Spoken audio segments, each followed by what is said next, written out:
Yes, I've indicated, well, firstly, FINSAC is indeed the big black bear that we had never seen before. They're like the great white shark, and it's hungry. And they have overlooked all aspects of principle, decency, honesty, transparency, integrity, and they have maintained a very vicious profile from the very beginning. What they did to Century in itself, without prejudice to the other victims, is a colossal disaster. We are undoubtedly the biggest victims of that assault, combined with the minister whose portfolio is part of FINSAC. So I speak to all, but they have first they portrayed Century as being insolvent. They have a 13-page report prepared, which was prepared professionally and vetted and approved by the Honorable Alfred Ratridge, now deceased, who was he was a British Chartered Secretary, which is the equivalent of an accountant, Paulus Madden and Company, from the firm of Arthur Anderson, one of the top 8 in the world. It was vetted, approved. Alfred Ratridge took it on himself. He sent it to the chairman of FINSAC, who was then Dr. Ken Ratridge, chairman of FINSAC. Mr. Ratridge got it, and the contents of the letter simply said that when you see results which you do not anticipate, you shy away from them. The essence of that letter showed that the solvency of the CNB group of companies was at worst case scenario. There were 5 scenarios done, but the last 2, it reflected a worst case scenario of $3 billion solvency and $7 billion if you were to use the regular line of our rule. But we were given the special treatment of harshness and brutality. And even then, Century was reflecting a $3 billion surplus position. And I say all this because thousands, hundreds, if not thousands, several thousand borrowers were affected, including the bakers. And myself, I believe I'm the biggest without prejudice, because I went in there with my everything, and I came out, well, I'm barely without anything. Secondly, the modus operandi of FINSAC was to undervalue. And I'll give you a typical example. I'm being personal. My own house, which had a valuation of over $1 million US, they have taken the approach of leaving it. They have the keys, they closed it, they took all. They have been using the approach, allow these properties to run down. When they run down and rotted, their furniture, everything, but we will give them away for $10 or $12. But their modus operandi was one of reducing the value of the assets from to probably 10% of their real value. And I say this, and I also say this very cautiously but factually, and I will say to the international forum, that the appraisers and the valuators have committed a very huge fraud. The fraud of undervaluing properties to as little as 5 and 10% of their value. I give you a case in point. We had a lot of land in Runaway Bay. I mean, this is one of thousands. Thousand issues with customers and our tenants, where it was valued at over $600,000 US dollars. It was sold to a connected party in politics for just under $70,000 US dollars, or less than 1/5 of its price. It's owned now by a politically connected person.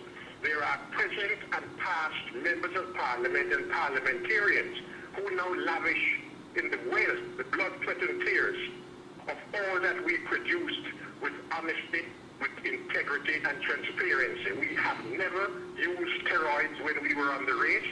We won races. We got from a number 12 of 12 bank to a number 3, number 4 financial group in Jamaica. We got there not by skullduggery and dishonesty. We got there by hard work, blood, sweat and tears, and by professionalism and integrity. Our word was our bond, and that's how we got there. The assets of Century were spirited away to those of their friends and those to whom they had favors. They did the same thing in many other instances. Look at Blue Shield, Blue Cross, carrying 75% of the island's business. 75% of the healthcare, one of the finest in the Caribbean, was yanked from us. Allegedly, they put $2 or $3 or $4 million in our account. So they said, I haven't seen it. And then they turned around without doing any physical or other improvement to the company. And they sold it to a company in Trinidad. I understand from the press the name of the company is Sagitor, ultimately, for $1.7 billion. In essence, what they did, they denied the shareholders and investors of Century the true value. What they did, they allegedly told me in writing that they credited CNB Holdings with $4 million or $148 million. Then they had some hanky-panky, and the transparency and sale of Blue Cross. I have been pressing the past minister, the present Minister of Finance, to show clarity, to show all the facts where the property was sold. It was sold, I understand, to some persons first. And this all happened in the space of 2 or 3 years. And then they sold it to Sagitt for $1.7 billion, $1.7 billion, or $1.5 billion more than they paid Century. Jamaica Grant, there are two professional valuations of over $100 million each. They cut a long story short. They ended up, the minister went and dishonored an arrangement, dishonored an agreement with Honorable Alfred Rattler, myself, Carl Masters and others, wherein he would go to cabinet and get approval of the arrangements for the ongoing support and regularization of Century's issue, and he sold the company, Jamaica Grand Hotel. He was told, according to him, that our equity was only $800 million. And who told him? We had fired the management contract for Jamaica Grand. And having fired the legally, they were to vacate within 30 days, within 90 days, the management contract for Jamaica Grand Ramada. No sooner I left to come to the United States to reposition the hotel, the minister, Omar Davis, met with the Nicky East deal, the CEO of Ramada. They made a deal. He accepted Ramada's commitment that the interest of Century was only $800 million. Now you imagine a minister turns his back on contractual arrangements on paper, legal arrangements. We had given legal notice for the Ramada to quit, and this was done at the request of and in agreement with by the shareholders that Ramada should vacate. Fred Kastner, who is the biggest mover of tourist Jamaica, he sided with me. He says, Don Crawford, we cannot afford to have Ramada. The hotel is making $25-30 million US a year, and at the end of the year, we saw results of $200,000 or $300,000, literally. Ramada expended all those things to their various causes, and the shareholders were getting nothing, including Century. We agreed we would get rid of them, and the minister took it on his own to step in the shoe of Century, which we were the 49.4% shareholder, and agreed without knowledge, without any correspondence, and sold the hotel, put it in the hands of others for whom I don't know, who I read, but I do not know. And the essence of that is that we had about a $6.2 billion Jamaican dollar loss. He sold it for $30-odd million, 32 or 35 million US dollars against two professional valuations of over $800 million. And these valuations were done by persons, Jamaican professionals, and also some foreign professionals who understand the hotel business. The essence of all that I'm saying is that the exercise that was done proved that at worst case scenario, the bank was not just solvent, it was like $3 billion at its worst case. And then he went on to chastise and malign the integrity of some of us. They have tried for all these years. They have spent in excess of $100 million, I gather, with Richard Downer and his crew, trying to malign myself. To date, thank God, they have not been able to issue 1 point of dishonesty. There is nothing I had did in Century, and I have said this, and I publicly challenged the minister and all concerned to prove 1 point, just one. They were pumping $40–50 billion into NCB, another 20 or 30 into Workers' Bank, another so much into other banks. But for Century, it had to go down. And the records are there. The Honorable Alfred Rattray, a man of absolute integrity, who was the partner of the then Prime Minister B.J. Patterson, firm of Patterson-Rattray. He stood by me to the end. I have 5 letters. I have 4 letters. 5, but 4, which are devastating. If I were to release them to you or the public, well, 2 were released, or 3 to the video conferencing that took place 2 years ago. And I think that's one of the reasons why they are not releasing, because the contents of those letters clearly state the oppression and victimization and the savagery with which Century and myself were treated. Now you imagine that's come from the words of the Honorable Senator, the Honorable Alfred Rattray, partner to the Prime Minister, B.J. Patterson, in that firm. He took a position with me and was told, back off, you don't defend, you back off, let Don Crawford fight his own battles, Freddie, you don't fight Don Crawford's battles. The issue came down to a simple personality issue, where I am and was supposed to be the lamb to the slaughter. Century did nothing wrong.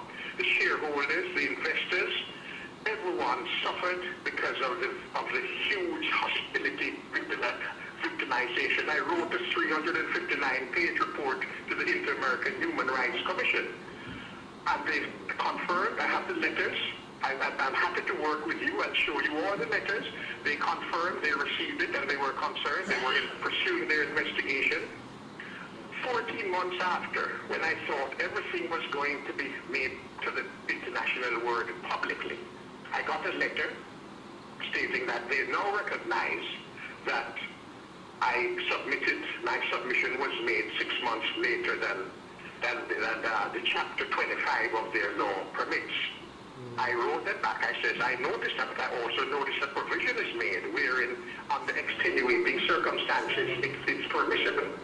Well, I did my investigation, and I'm ashamed to tell you, but the short of it is that I found that there were 2 Jamaicans, one in particular, who headed up that Inter-American Human Rights Commission division for Jamaica.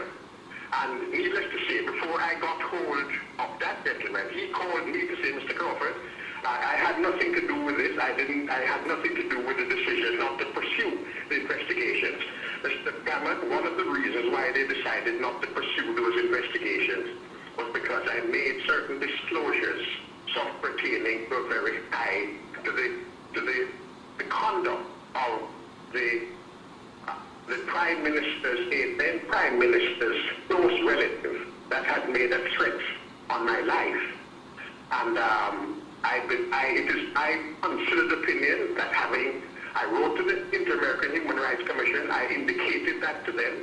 I said to them, my life has been threatened by Mr. XYZ relative of the Prime Minister, and within a short time, they decided not to pursue the international investigation, no doubt because it was getting too hot. And that is one of the reasons for the high price of my life. Well, I have news for themselves and for all. I am here to represent truth, justice, fairness. I challenge anyone to put me down, and I'm here to stand by, and I will die. I've committed my life to the welfare of the investors who placed their trust in me. We grew from $3 million to $14.5 billion. They took Blue Cross, they hacked. They sold it for $1.5 million less than they should have sold it for. They sold Jamaica Grand for nearly $7 billion less than they should have sold it for. And And there are issues, many issues, which have not yet been brought to the fore. And those issues, I am told, they affect big men. If you look at the meltdown of the Jamaica of the 90s, the meltdown of the 90s, economy, look around, and it is not hard to determine who benefited. There are 2 or 3 persons who benefited. Look at my Paddington Terrace, one Paddington Terrace home. I bought it transparently, approved by Desmond Blades, Ray Hadid, a board that was tough, and they approved it. I bought it. I was not even a party to the board meeting. It was approved, but yet the colossal disaster and the conduct of the former Chief Justice Lensley Wolf, and I say so without fear because there is much to say about him. He single-handedly had the entire thing in the palm of his hands. He took charge of Century. He was the only man that would rule on Century. And my international advisors here, simply in a 4.5-hour meeting with a law firm, a big law firm here, they said, Mr. Crawford, we have to tell you, your situation, we call it here, you were the target of a political takedown. Okay, albeit bad enough for Don Crawford, but hundreds, dozens of persons who died, some committed suicide, some died from heart. My mother died last year, July, not even a year yet. I have her urn here. I've not even been able to bring it down for a funeral because of fear of my life. What sort of savagery are we putting up with, Mr. Denhaman? So my point simply is that I have dedicated my life to the justice, truth, fairness, honesty. That's what I've always done. My 23 years in the bank in Nova Scotia, I was the youngest manager for decades. And they still uphold and respect me for what I am. And I'm here to say that I'm not fighting or speaking on behalf of a political party. As a matter of fact, I distanced myself from both and any political party. I'm here to represent truth, justice, to support those who suffered, including myself. We are living just by the grace of God. That's all. I was not able to even give my mother the sort of funeral I wanted to. I'm bringing down the urn when I can, when I'm able to, by God's grace, and my commitment will be to do what's right. I get my strength from the passion of Christ. I know that many of you are television viewers. The passion of Christ has given me all that I need to do, and I will fight the day. As Winston Churchill says, I will fight to a bitter end. I shall not dishonor truth, honest, right. And that's my short story. I made it legally, and I've been legally battered. Mother's been thrown it. I've not had an opportunity to do and say the things that John Public needs to know. I'm sorry that Jamaicans have become so unfortunately gullible to political talk that I urge and I pray that one day soon we will all be able to look at facts for what they are and not take side. I am not a Jamaican Labour Party nor a People's National Party individual. I stand for truth, justice and honesty. And I lift up and I salute the integrity of Honourable Edward George Phillips Yaga. I respect and salute him for his integrity. He stood by me and helped me to build Central from number 12 of 12 to number 3, number 4 of 12. He came with me. The People's National Party hostility came at me. You know what is interesting? The Honourable Dudley Thompson and Michael Manley, former Prime Ministers, on their deathbed, they did much uphold and say how much they appreciated and admired me for what I did. I am not in any way hostile to the PNP or the JLP. I do represent truth. I'm 68 years old, almost 70 years old, and my life is dedicated to truth, honesty, justice, and I will stand by beside any and all, in the path and the pursuit of honesty and justice. And that's where I stand, sir. Now, continuing my role, unfortunately, I'm now doing what I can with the international bodies who represent and who understand my pursuits, and I'm hoping that justice and common sense and basic decency and balance will prevail, and that Jamaican leaders will set aside this hostility of going at people and not showing humanitarian balance and integrity we need. And Mr. Gammon, I haven't met you. I say so publicly. I will stand by you and any that stands for what's right and what's just. We are only alive by the grace of God. And I just want you and the public to know this. This is my short story. There's much more to say. I have a 5-hour video on the life of Century and myself. It's been edited and re-edited. I will tell you this, that I am committed to the land of my birth, Jamaican land we love. Do not look at things you can do for yourself, but what you can do for your country. I commend you for stepping this where others have failed. I have spoken to Queen's councils at all levels to try to get justice. But of course, many are only there for the preservation of themselves. And I will stand with you and any and all. FINSAC begins all, because I am part of it and because I stand for what's right. And all that I say, it may be taken to any level. It can be proven, it can be tested, and I have no absolute obligation. In fact, I'm honored for the opportunity of making this statement open public, because there's much more to come in terms of what we have to demand, and I hope the people of Jamaica will understand that they have been ridiculed, they have been set aside, they have been fooled. Many of them, and perhaps this is why the illiteracy rate in Jamaica has not been better.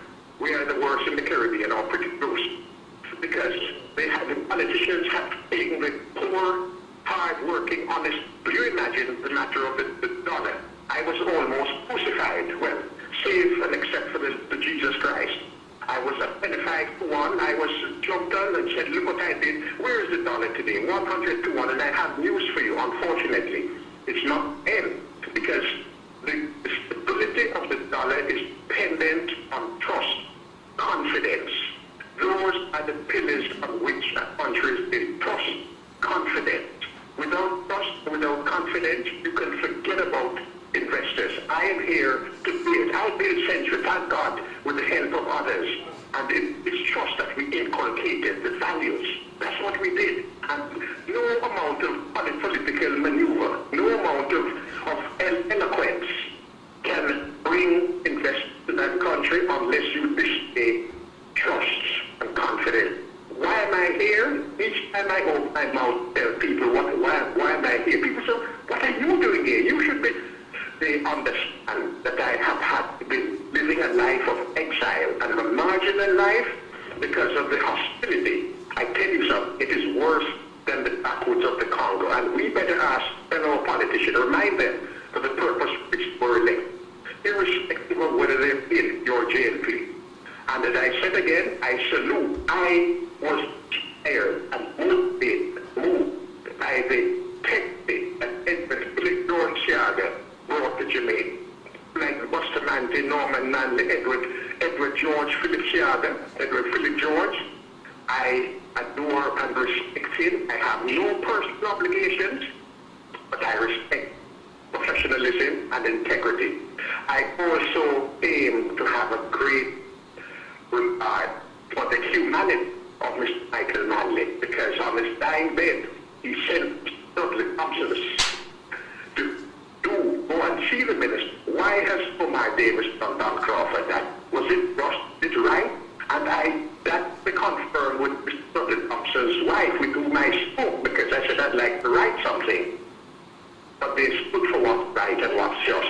Mr. Gammon, you'll have to send me a check from the IMF or the World Bank to pay for my telephone call, because I won't be able to pay for it otherwise. Having said that, I want to salute you, I want to salute the movement, I want to salute, most of all, I think it's a woman again, Mrs. Yola Gray Baker, for standing. She has stood like a dozier, and it is fair that women are taking over, and I salute you, Lola. I salute her husband. I know that they have been what they have been through, and I stand with them through thick and thin. I appreciate it, Mr. Crawford. I appreciate all what you've said, and it's been heard, and it will be heard by many more people. But there's one little question one of our audience members here wants to ask you, and I'm going to ask him to ask you quickly. Mr. Crawford, I just wanted to find out from your perspective as being a banker, right? For my own edification, it's my understanding that Century National Bank was a viable financial institution at the time that it was taken over. Is there any information, and last year I was told by a lecturer at the other college here, that what happened in the bank was that you people were behind the scene, the staff members, they were loaned monies to buy fancy cars and what's not, and that's what caused the collapse. And this is information that is out there coming from persons from the intellectual society in Jamaica. How can you help us better to understand that this was not the case? And for future references, so person will understand, better what happened. Well, I'm happy with what I said initially, and I appreciate what you say, because what I said earlier was that the politicians have, in Jamaican terms, fooled the poor people.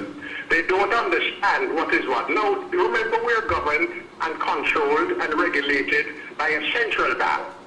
When we started Century, we started the lift up. Can you hear me? Yes, we're hearing you. Yes. The issue of Century is there for the public to see. There is a video. No other banker has been praised for his professionalism, his growth, his honesty, other by all prime ministers. And Mr. Gammon, I'm going to send you a tape. It's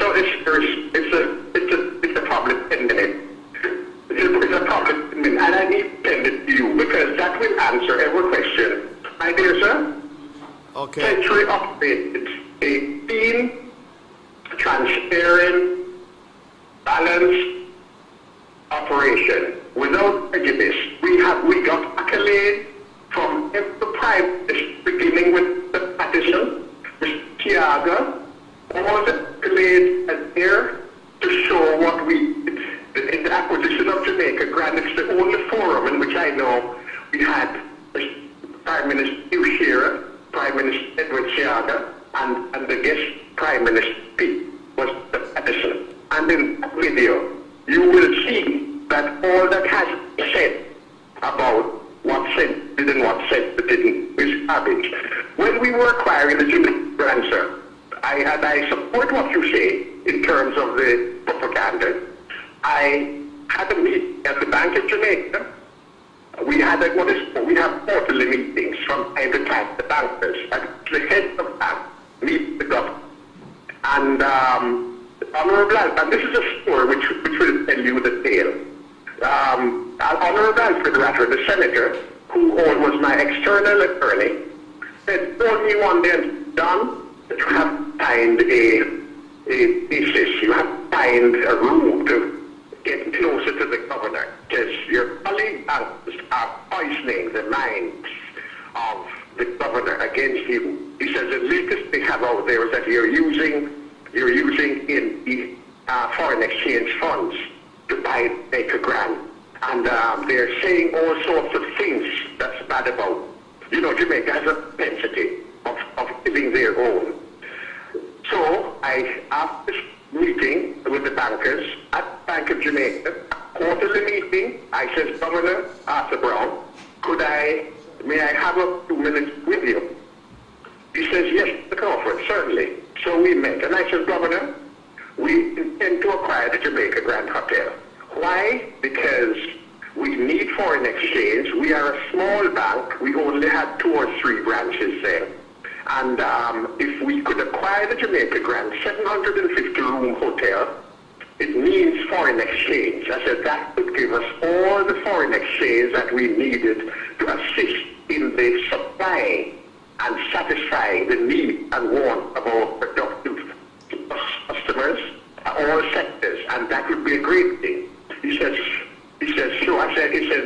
He looked at me, he says, yes, Mr. Crawford. He looked at me with a sort of peculiar eye. Then I said, let me show you how we intend Mr. Governor. I sat down at that table in the Bank of Jamaica boardroom, and I says, here are 8 pounds, here 8 pounds.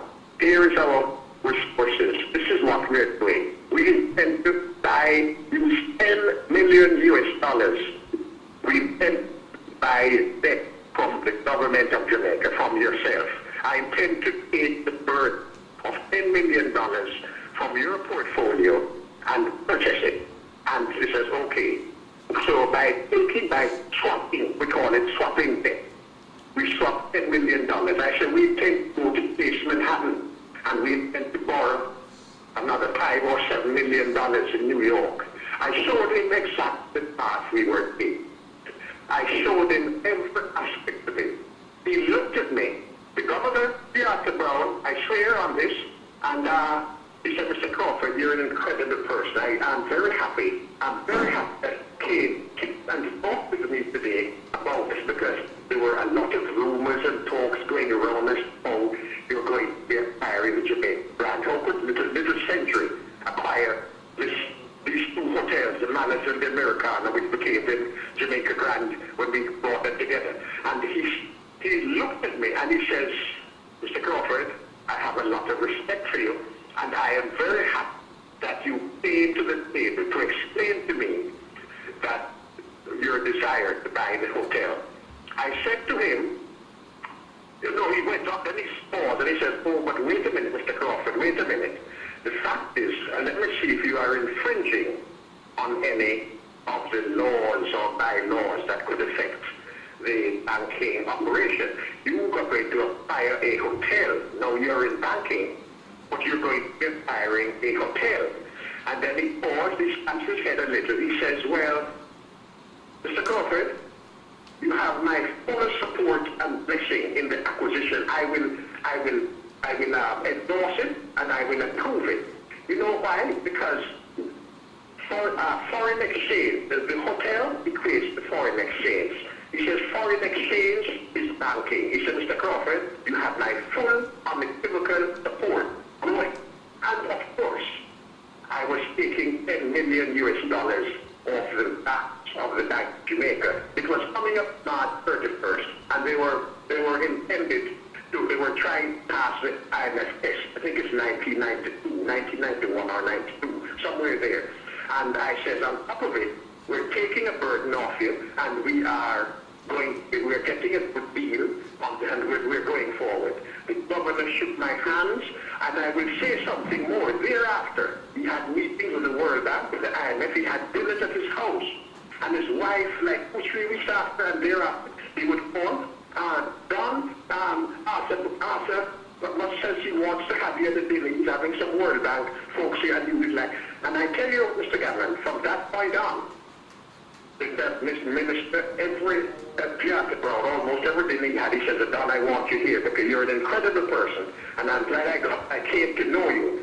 I called Alfred Rattray sometime, and I said to Mr. Rattray, I thank you, Sir Fred, for having done this for me, because I think there were issues. He said, Don, I knew, I heard a lot, and just the way I'm telling you, I know the gentleman who asked me the question. This is exactly what happens. The politicians have done a tremendous and effective job in simple words, fooling up 90% of Jamaica and Jamaicans who don't know, who don't understand.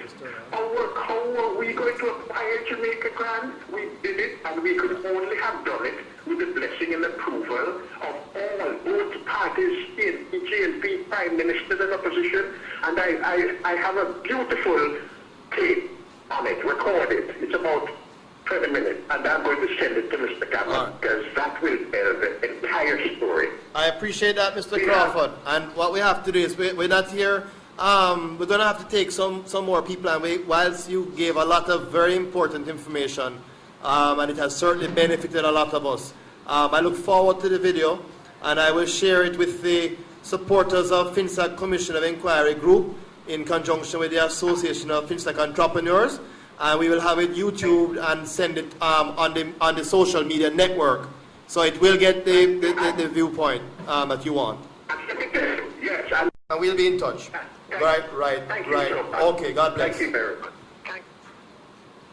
Well, there you have it, folks. We have what was a divine intervention, if I may say so. An intervention that of someone who obviously feels very passionate about what took place when he lost Central National Bank, and why it is that he was not given the special treatment by way of a bailout which was given to National Commercial Bank, but not given to Central National Bank, which had a less capitally impaired position. And so that was definitely what could reasonably be argued to be a case of victimization.